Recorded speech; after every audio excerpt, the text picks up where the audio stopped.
She looked me right in the eye and said, "You do not need to know what happens on a girl's trip. That is why you are blocked until I get back home." I did not say a word. But when she returned, expecting me to be there at the airport, she found out who was actually waiting for her. I work as a private investigator. It is the kind of job that changes a man. You learn to see the world in layers of truth and lies. You learn to read people not by the words they say, but by the things they do. And more importantly, you watch what they try to hide. My girlfriend of 3 years, Amanda, always said my job made me too cynical. The honest truth is that my job did not make me cynical enough. I thought our relationship was my one safe harbor from the world I work in. It was the one place where I did not have to look for the angle, the lie, or the hidden motive. We were partners. We lived in my house, a place I bought and paid for with a decade of long nights and dangerous assignments. We had shared goals and a shared life. I trusted her completely. In my line of work, trust is the most valuable currency you have, and I had given her all of mine. The problem started, as it usually does, with a trip. It was a 5-day girls' trip to Las Vegas with her 3 best friends. There was Brenda, the ringleader. She is twice divorced and always on the hunt for a new guy. There was Stacy, the follower, who just copied whatever personality Brenda had that week. And then there was Nicole, who was quiet but always seemed to be watching and calculating. I did not like them. They were loud and superficial. They treated Amanda like their prized possession, and they were constantly reminding her of the wild days she had before she met a stable, boring guy like me. A few days before the trip, I was helping Amanda pack her bags. I asked for her flight details and the name of the hotel, just so I would have the information in case of an emergency. She turned to face me, and she had this strange, hard look in her eyes. She said, "You do not need to know that." I was taken aback. I asked, "What do you mean?" "I just want to know where you are." She crossed her arms and her voice took on a sharp, condescending tone. She said, "It is a girl's trip, Steve. The whole point is to get away from everything, and that includes you. You do not need to know what happens on a girl's trip. That is why you are blocked until I am home." I just stared at her. Blocked. She was not just asking for some privacy. She was declaring a 5-day total blackout. She was drawing a hard line between her life and our life. I did not react. I did not yell. I did not argue. In my profession, when someone shows you a wall, you do not try to break it down. You find a way around it. My mind is trained to see every angle, so I immediately went into professional mode. The boyfriend was gone. The investigator had just clocked in. I kept my voice perfectly calm and said, "Okay. I understand. Have a great time." Her confident, defiant expression faltered for a second. It was replaced by a flicker of confusion. She had expected a fight. She had wanted one because a fight would have made her feel justified. My easy agreement left her with nothing to push against. She left the next morning. I drove her to the airport. She was cheerful and excited, already in vacation mode. As she got out of the car, she leaned in to kiss me. She winked and said, "Do not miss me too much.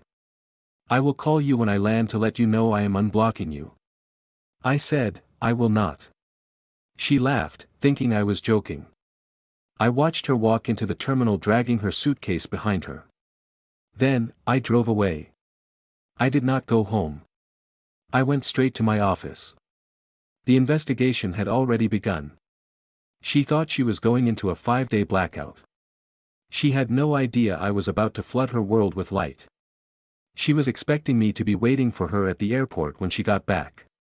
In a way, she was right. I was not going to be the one standing there, but she was about to learn exactly who was waiting for her. Here is the first update. It has been exactly 1 week since Amanda took off on her girls' trip. For her, the last 7 days have been nothing but parties, photos, and keeping secrets. For me, though, it has been a week of silent, focused work. And that is the type of work I am extremely good at. As soon as I arrived at my office, the first step I took was simple. I ran the plate number of the vehicle that had picked up her 3 buddies earlier that morning. Brenda had uploaded a photo of the 4 of them standing in front of her place, all packed and ready. In the background of the shot, there was a luxury SUV. The license plate came back registered to a guy named Robert Vance.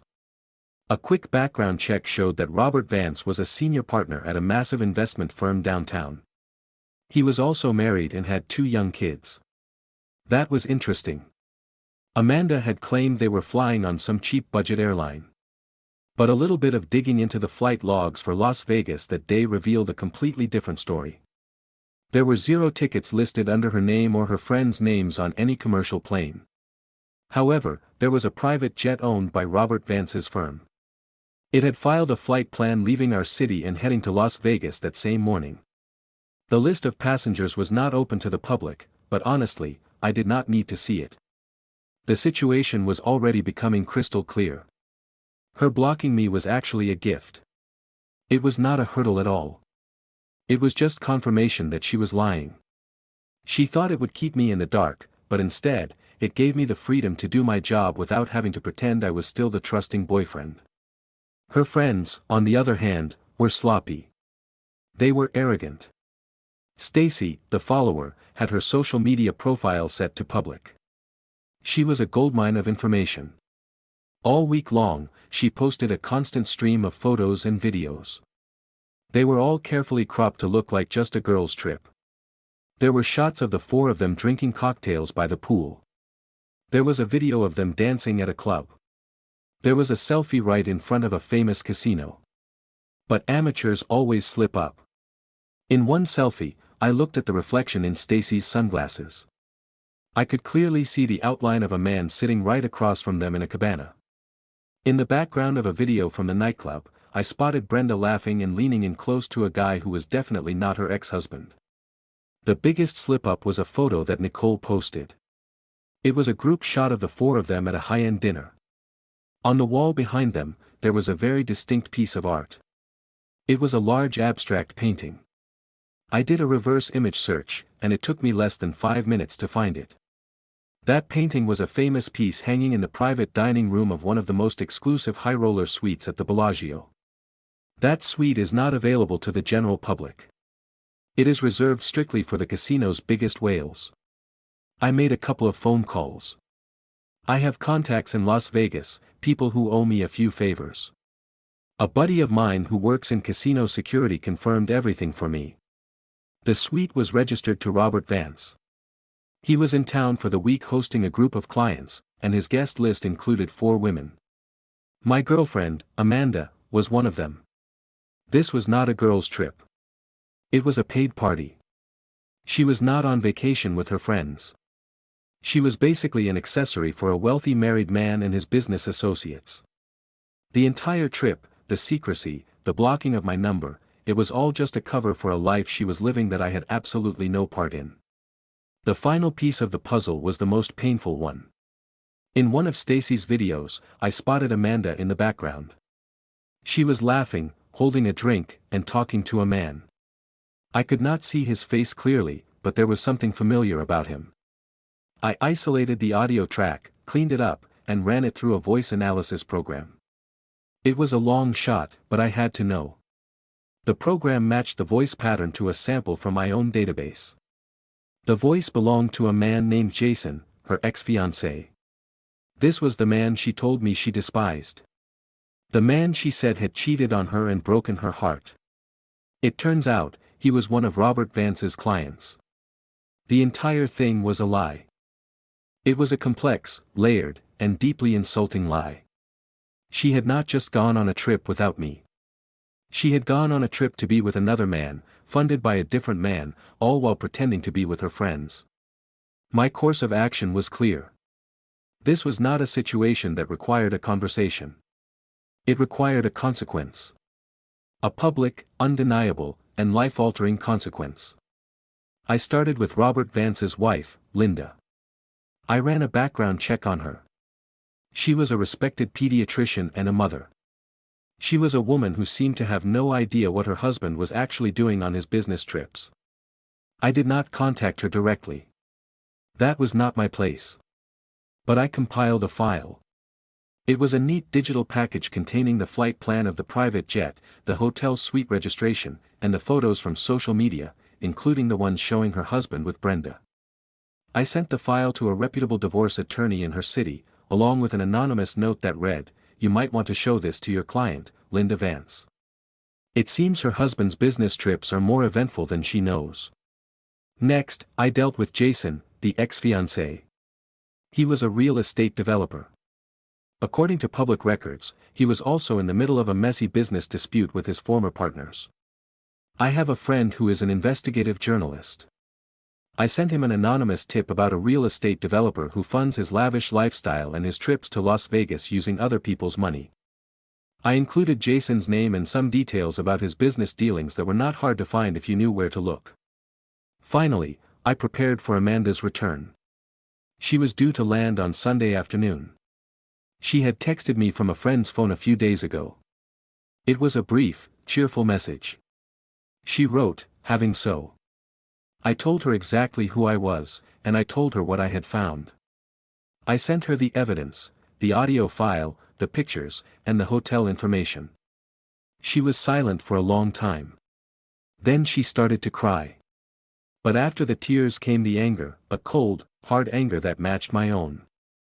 I told her about Amanda's flight. I told her what time she was landing, and I made her a proposition. I said, "She is expecting me to be there. But I think you are the one she should see first." Melissa agreed without hesitation. So, the stage is set. The actors are in place. Amanda's flight is scheduled to land in 24 hours. She is expecting a welcome home party. She has no idea she is about to walk into a funeral. Her own. Here is update number 2. The events of the past few days have been more chaotic and more satisfying than I could have possibly scripted. The airport was not just a confrontation. It was a detonation. And I was the one holding the trigger miles away. I was not at the airport on Sunday. I was at home monitoring the situation through a live feed from a private security contractor I had hired. He was posing as a limo driver holding a sign with a different name on it, his phone camera streaming directly to my laptop. Amanda's flight landed right on time. I watched as she and her 3 friends walked out of the gate and into the baggage claim area. They were tanned, laughing, and loaded down with shopping bags. Amanda was on her phone, a big smile on her face. She was probably texting me, telling me she was there, expecting me to be waiting at the curb. As they came through the main doors into the arrivals hall, I saw Melissa. She was standing there, calm and composed, holding a large, professionally printed poster board. On the board was a crystal-clear, high-resolution photo I had managed to acquire from my casino contact. It was a picture of Amanda and Jason sitting together at a blackjack table in the High Roller Lounge, his arm draped possessively around her. Amanda saw Melissa first. Her smile froze. Her face went pale. She stopped dead in her tracks. Her friends, still chattering away, bumped into her. They followed her gaze to Melissa, then to the poster she was holding. The laughter died instantly. Melissa did not yell. She did not scream. She just stood there, letting the picture do the talking. The arrivals hall of a major airport is a busy place. But a small bubble of silence and intense drama formed around them. People were stopping, staring, and pulling out their phones. Amanda tried to recover. She started to walk away, pretending she did not know Melissa. But Melissa was prepared. She took a step forward, her voice clear and steady, loud enough for everyone around them to hear. She said, "Jason sends his apologies. He could not be here to welcome you home himself. He is a little busy explaining this picture to me." Amanda's friends looked at her, their faces a mixture of shock and dawning horror. They had been part of the lie, and they were now caught in the blast radius. At that exact moment, a man in a crisp suit stepped forward. He was a process server I had hired. He walked directly up to Amanda. He asked, "Amanda Miller?" His voice was professional and loud. She just nodded, completely stunned. He said, "You have been served." He handed her a thick legal envelope. Inside that envelope was a formal eviction notice. She had 30 days to remove her belongings from my property. Also inside was a restraining order preventing her from contacting me or coming within 500 feet of my house or my place of business. The combination of the public humiliation and the legal documents was too much. Amanda just crumpled. She dropped her bags, covered her face with her hands, and started to sob. Her friends did not rush to comfort her. They grabbed their own bags and scattered, disappearing into the crowd like rats fleeing a sinking ship. They wanted no part of the mess they had helped create. The camera feed from my security contractor caught the whole thing. The beautiful, confident woman who had blocked me from her life just 5 days earlier was now sitting on the floor of an airport. She was surrounded by her expensive shopping bags, completely and utterly alone. The fallout since then has been swift and comprehensive. Robert Vance's wife, Linda, did not waste any time. The day after I sent her lawyer the file, she filed for divorce. I am told she also liquidated a significant portion of their joint assets and put the money into a trust for her children. Her prenuptial agreement allowed her to do that in cases of infidelity. Robert is facing a messy, expensive, and very public divorce. His firm is also reportedly reviewing his position there because the scandal is not a good look for their family-oriented image. Brenda, the ringleader of the trip, has been named in the divorce proceedings. Jason, the ex-fiancé, is also in a world of trouble. The journalist I tipped off ran a story about his shady business dealings. His partners are suing him, and his reputation is in tatters. Melissa has left him. With my help, she is preparing her own legal action against him for financial damages. And as for Amanda, her life is a smoking crater. She has no boyfriend, no home, and her friends have abandoned her. She had to call her parents to come and get her from the airport. I can only imagine how that conversation went. She is now living in their spare bedroom, a 30-year-old woman whose entire life has been reset to zero. She has tried to contact me, of course. She used burner phones, new email accounts, everything. I have not responded. My lawyer sent her a cease and desist letter reminding her of the restraining order. Her friends have also tried to reach out, each with their own pathetic attempt at damage control. They all claimed they had no idea what was really going on and that Amanda had lied to them. I have not responded to them either. They are irrelevant. I spent the week after her return systematically erasing her from my life. Her belongings were packed up by a professional moving company and delivered to her parents' address. I changed my phone number. I scrubbed my social media. To her and to the world she inhabits, I have become a ghost. She thought she was playing a game. She thought she could have it all. She wanted the stability I provided and the thrill of a secret life. She did not understand that in my world, there are no games. There are only facts, evidence, and consequences. She gave me a 5-day blackout. I gave her a lifetime of it. Here is the final update. It has been 6 months since the day of the airport greeting. The dust has not just settled, it has been swept away, leaving behind a clean slate. I am writing this final update not to gloat, but to close the book on this chapter of my life and to detail the final, quiet consequences of a series of very loud mistakes. My life has moved on in a way I did not expect. After the initial satisfaction of the revenge wore off, I was left with a sense of emptiness. I had won, but the victory felt hollow. I had spent so much of my life looking for the deception in others that I had forgotten how to look for the good. The person who helped me change that was Melissa, Jason's ex-girlfriend. We stayed in touch after the airport incident. We were two people who had been betrayed by the same lie, and we found a strange sort of comfort in that shared experience. We started having coffee, and then dinner. We talked about everything except what had happened. We talked about our jobs, our families, and our dreams. I discovered a woman who was kind, funny, and incredibly strong. We are dating now. It is slow. It is careful. And it is built on a foundation of absolute honesty. It is the most real thing in my life. The lives of the people who caused so much chaos, however, have found their own fitting conclusions. Robert Vance's divorce was finalized. It was brutal. Linda, armed with the evidence I provided, took him for everything she was legally entitled to take. He lost his house, a significant portion of his fortune, and his position at the investment firm. His reputation is destroyed. Brenda, who was named in the divorce proceedings, has become a social outcast. The wealthy men she used to associate with now see her as a liability. Jason's legal troubles have only deepened. The article about his business practices triggered an official investigation. He is facing multiple lawsuits and the potential for criminal charges. He has lost everything. And Amanda, her story is the quietest and, in some ways, the saddest. After months of living with her parents, she finally got a new job and moved into a small apartment. She is starting over, but she is doing it alone. Her friends never came back. Her reputation never recovered. I received one final communication from her about 2 months ago. It was a letter forwarded to me by my lawyer. It was a long, handwritten apology. She did not make excuses. She did not ask for a second chance. She just owned it.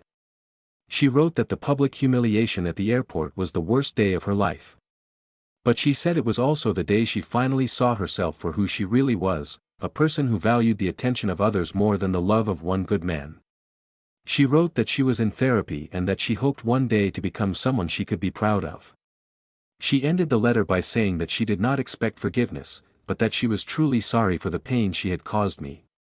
I read the letter, and for the first time, I did not feel anger or satisfaction. I just felt a sense of closure. I believe her apology was genuine. But I also believe that some things, once they are broken, cannot be put back together. My revenge was not just about exposing a lie. It was about forcing a group of people who lived in a world of illusion to face a moment of undeniable truth. The airport was a stage, and on that stage, they were all forced to take off their masks. What was left underneath was not pretty. I do not think about them anymore. My life is full. I have a partner I trust, a business I am proud of, and a sense of peace I have not felt in years. I still see the world in layers, but now I am better at seeing the good right along with the bad. Amanda thought she could block me out for 5 days. She did not realize that in doing so, she was giving me the space to build a new firewall, one that would protect my life from her kind of chaos forever. And behind that wall, everything is quiet. Everything is safe.